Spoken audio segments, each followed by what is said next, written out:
Um membro do comitê da AMAL, Jackson Arpini, orienta a população sobre os requisitos da bandeira preta, que passa a vigorar em nosso município a partir desta terça-feira, dia 23 de fevereiro, e se estende até o dia 2 de março. Acompanhe. Na última sexta-feira, o governo estadual anunciou o mapa preliminar das bandeiras do estado do Rio Grande do Sul. Erechim e a região foram classificadas em bandeira preta. Mas o que isso realmente significa para o comércio, para a indústria e para você, cidadão? E para esclarecer todos esses pontos, nós convidamos novamente o Jackson Arpini, do Comitê da AMAL, para falar, nos orientar e nos dar uma direção para que a gente possa ter segurança em tudo que for realizar a partir deste momento. Bem-vindo, Jackson. Boa noite aos telespectadores da TV Erechim, uma saudação especial à Sandra e já de antemão me coloco à disposição para, dentro das minhas possibilidades, repassar algumas informações com relação a este cenário crítico no qual a nossa região foi classificada.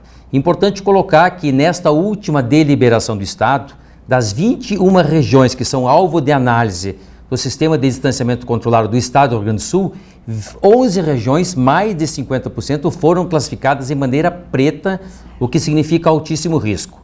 É importante colocar para as pessoas que estão nos acompanhando que a bandeira preta ou a classificação de alto risco se dá basicamente por dois fatores.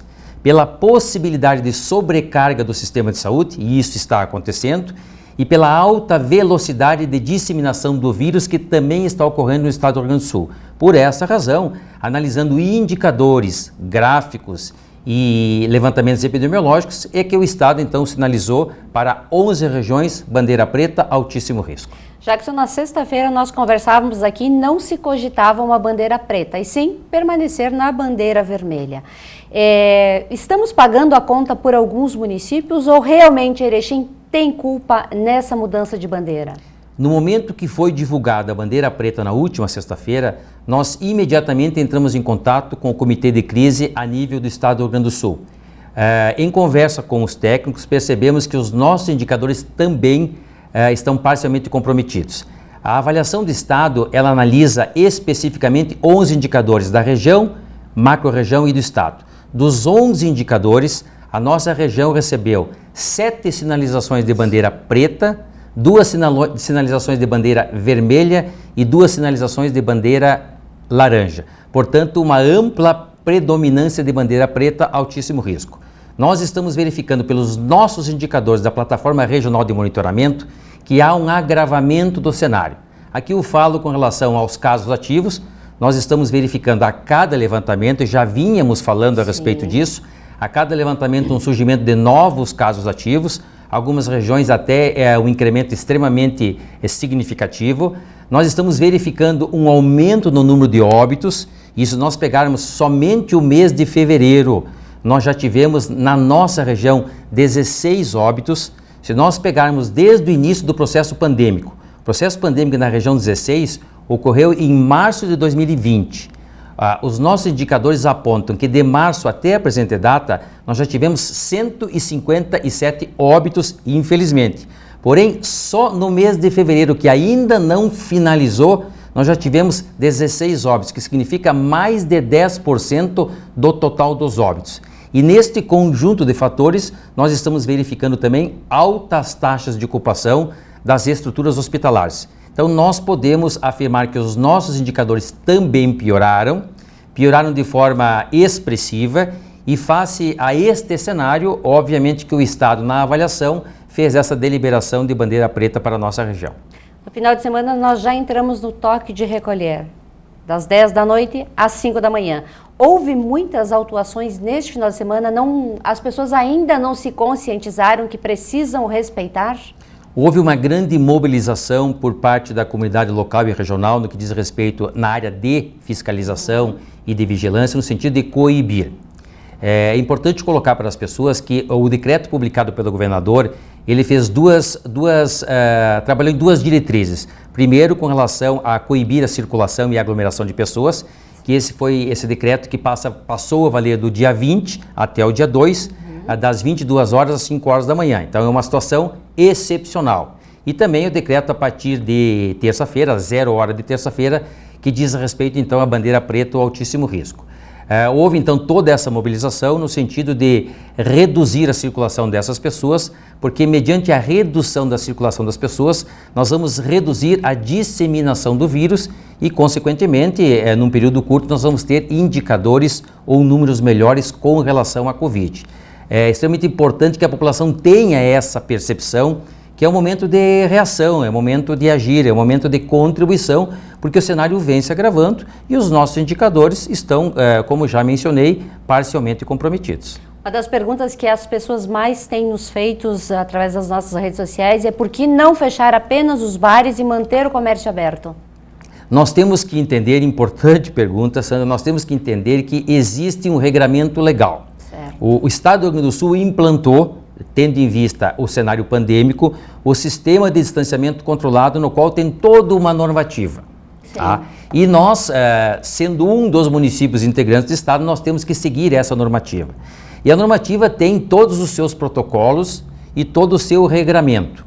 Quando o Estado, por exemplo, delibera para uma bandeira vermelha, são 11 segmentos da sociedade que têm seus protocolos e a gente tem que observar aquilo que está preconizado pelo regramento.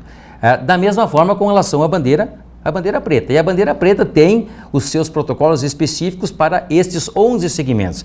Quando eu falo em 11 segmentos, são protocolos específicos para a saúde, para a educação, para o transporte, para os veículos de comunicação, para todos os serviços da sociedade. Então há um regramento e nós temos que atender. Outra questão importante é que quando ocorre a publicação do decreto por parte do governo do estado, ele é muito claro no sentido de expressar que o decreto estadual é superior aos decretos municipais. Isso é uma questão hierárquica. Então aqui, inclusive, ele menciona que os decretos municipais que contradizem o decreto estadual, eles perdem a sua eficácia. Naquela avaliação hierárquica, o ente superior tem prerrogativa sobre o ente inferior. Então, nós temos que atender na integralidade o que diz o regramento legal, e o regramento legal disciplina que em bandeira preta alguns serviços fecham, alguns serviços atuam com 25% da sua capacidade, outros com 50%, outros com 75% e alguns se mantêm na plenitude porque são serviços considerados essenciais. Nós não podemos fugir daquilo que é disciplinado por força de lei por parte do Estado. Outra questão que também nos questionaram é a referente à abertura dos mercados. Por que os protocolos são iguais ao do comércio e não mais restritivos? Bom, o que tem é que nós teríamos que estratificar um por um. Certo. Cada segmento tem o seu protocolo. Vamos aqui alguns exemplos para que as pessoas possam compreender. De uma forma geral, o comércio ele recebe uma certa penalização. Ele tem que fechar as suas portas. Quando nós entramos em alguns serviços essenciais, como saúde, alimentação, consultórios, serviços de pronto atendimento, há então normativas diferenciadas. Aquilo que eu coloquei. Alguns serviços fecham na plenitude, 100%. Sim. Alguns serviços atuam numa capacidade pequena, 25%. E assim vai se ampliando até aqueles que atuam na integralidade, principalmente aquilo que já mencionamos, serviços considerados essenciais. Vamos a um exemplo com relação às oficinas. As oficinas elas podem operar numa capacidade reduzida, numa capacidade operacional reduzida, por quê? Porque nós não podemos parar o transporte, nós não podemos parar uma série de serviços. A questão referente às farmácias, da mesma forma, elas têm que se manter. A questão da alimentação, ela tem que se manter porque as pessoas precisam comprar os seus alimentos para manterem as suas atividades. Então, ele é muito extenso, esse documento ele é muito amplo, ele versa sobre 11 segmentos, sobre 4 bandeiras e estratifica um a um. Então, tem que ser feita uma leitura apropriada de cada um e ver aquele serviço em qual segmento se aplica e em que capacidade operacional. Agora, nós entendemos, face ao momento, que alguns setores são prejudicados. Porém, também compreendemos que há um agravamento. Esse agravamento está sustentado em dados epidemiológicos. É a primeira vez que o Estado ficou nesta classificação, mais de 50% das regiões em bandeira preta. Hoje pela manhã, há uma divulgação por parte do Estado de ocupação de 85% da rede hospitalar, quando nós fizemos referência aos leitos de UTI, alguns municípios com mais de 90%. Então, de forma muito clara, nós estamos verificando uma sobrecarga do serviço de saúde e isso em nada contribui para o enfrentamento e nós sabemos que temos que ter retaguarda técnica para assistência. As pessoas vão adoecer, parte dessas pessoas necessitarão de leitos clínicos, parte dessas pessoas terão um agravamento ainda maior e necessitarão de leitos de UTI e, infelizmente, nessas estatísticas, uma parte dessas pessoas vão vir a óbito. E a gente fala que não é só na rede pública, na rede particular também esse sufoco na área da saúde, né? Nós estamos entrando em sobrecarga também por uma série de fatores. Nós começamos o enfrentamento em março do ano passado, estamos praticamente completando um ano. Essas equipes estão entrando em exaustão física e emocional. Os números, infelizmente, não param de crescer. Nós estamos percebendo pelo relato das autoridades que há um agravamento no quadro clínico das pessoas. As pessoas estão sendo acometidas pela Covid numa idade mais baixa. E mesmo pessoas assim mais jovens estão tendo esse agravamento. Nós temos que colocar para as pessoas também que os pacientes que são encaminhados para a UTI, de uma maneira geral, eles ficam de 2 a 3 semanas internados. Então, se nós temos um número finito, se nós temos uma capacidade operacional finita e essas pessoas ficam de 2 a 3 semanas, nós também podemos fazer aqui uma reflexão de que a partir do momento que as pessoas vão internando, nós vamos ocupando a estrutura e nós vamos chegar a um ponto em que não haverá mais leitos disponíveis para assistência da população com relação à Covid. O prefeito anunciou nessa manhã também a abertura de novos leitos no Hospital Santa Terezinha e também no Hospital de Caridade. São leitos exclusivos para Erechim? Várias ações foram adotadas desde a última sexta-feira. Na sexta-feira à noite começamos a manter contato com Porto Alegre, com o comitê de crise. No sábado pela manhã o prefeito Paulo Poli já reuniu toda a equipe para ver as estratégias de enfrentamento e as possibilidades de ampliação. Na tarde, primeira hora da tarde, na condição de presidente da MAU, também reuniu todos os prefeitos para expor a situação e ver a viabilidade de ampliação desses leitos. Hoje pela manhã se reuniu com os 2 hospitais, Hospital Santa Terezinha e Hospital de Caridade, para também ver a possibilidade de plano de contingência B, plano de contingência C, no intuito de ampliar a oferta de leitos de UTI. O nosso maior problema no momento são os leitos de UTI. Nós temos uma boa retaguarda de leitos clínicos, porque nós temos os leitos aqui dos 2 hospitais que possuem alas Covid, mas nós também temos uma série de leitos nos hospitais regionais, os hospitais aqui da região, que possuem leitos habilitados para assistência.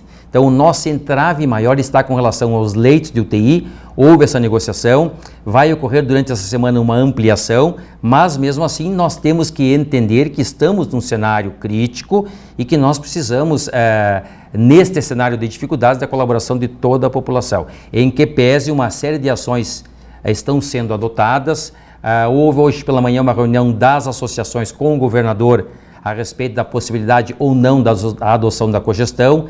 A grande maioria das associações levou essa reivindicação ao governador para manter a possibilidade de cogestão.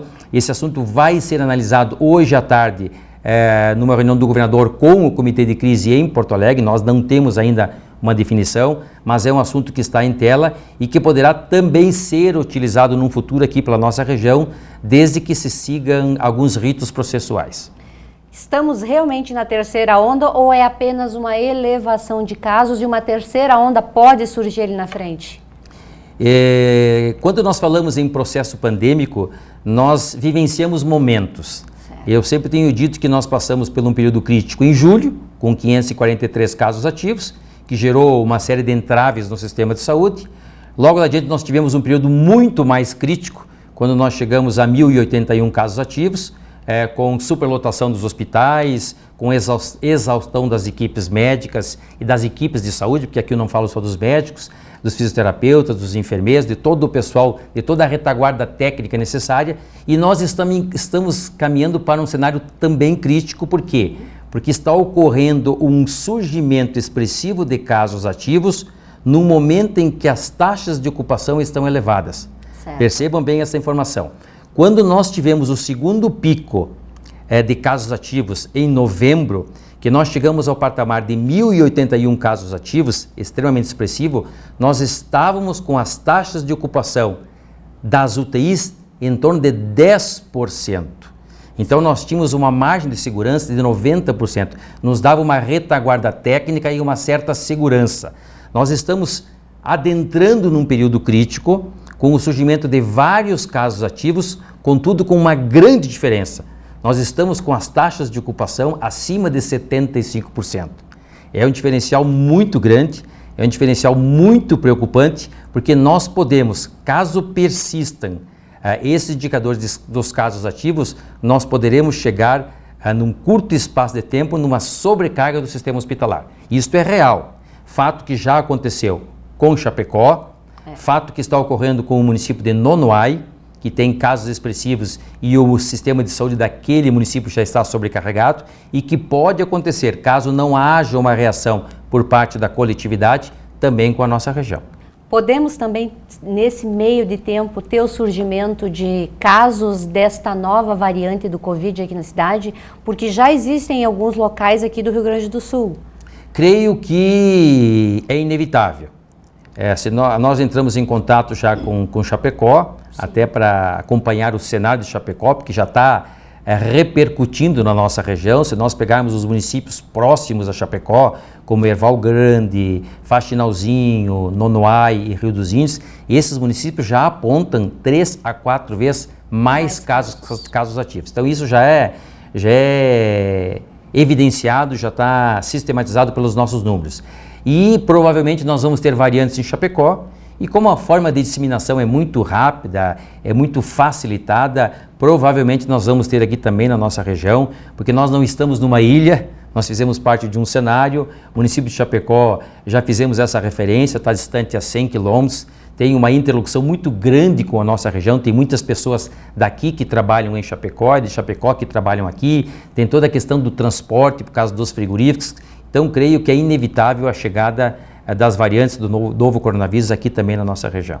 Qual é a tua orientação para os nossos telespectadores referente ao cumprimento da bandeira preta durante toda esta semana? Nós estamos fazendo, a nível do comitê, a nível da Associação dos Prefeitos, a nível do município de Erechim, todas as ações possíveis para minimizar os entraves.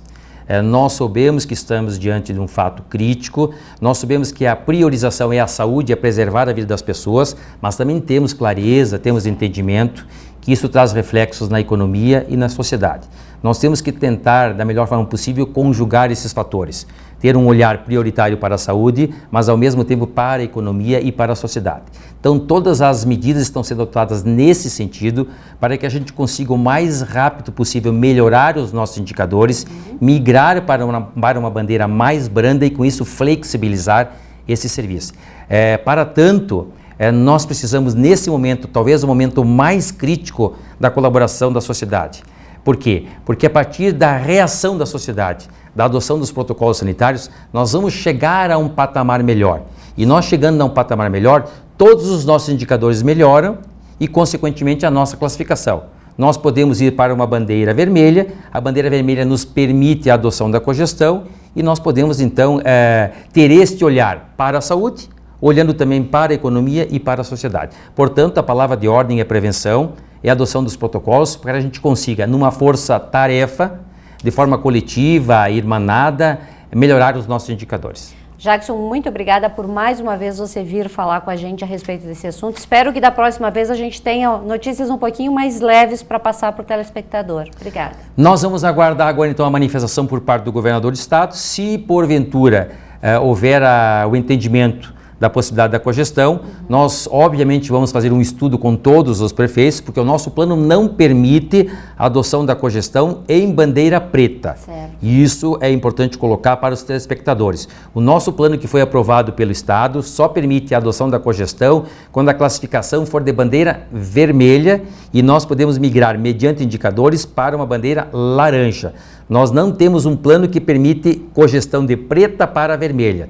Se porventura houver este entendimento pelo Estado, nós teremos que elaborar um plano, levar à apreciação dos senhores prefeitos. Esses planos terão que ser aprovados pelos COIs, pelos conselhos municipais, sim, em cada um dos municípios da nossa região. Deverão ser publicados em decreto nos respectivos municípios e, a partir daí, encaminhar a Porto Alegre e, se for o caso, fazer uso então dessa ferramenta. Muito obrigado pela oportunidade.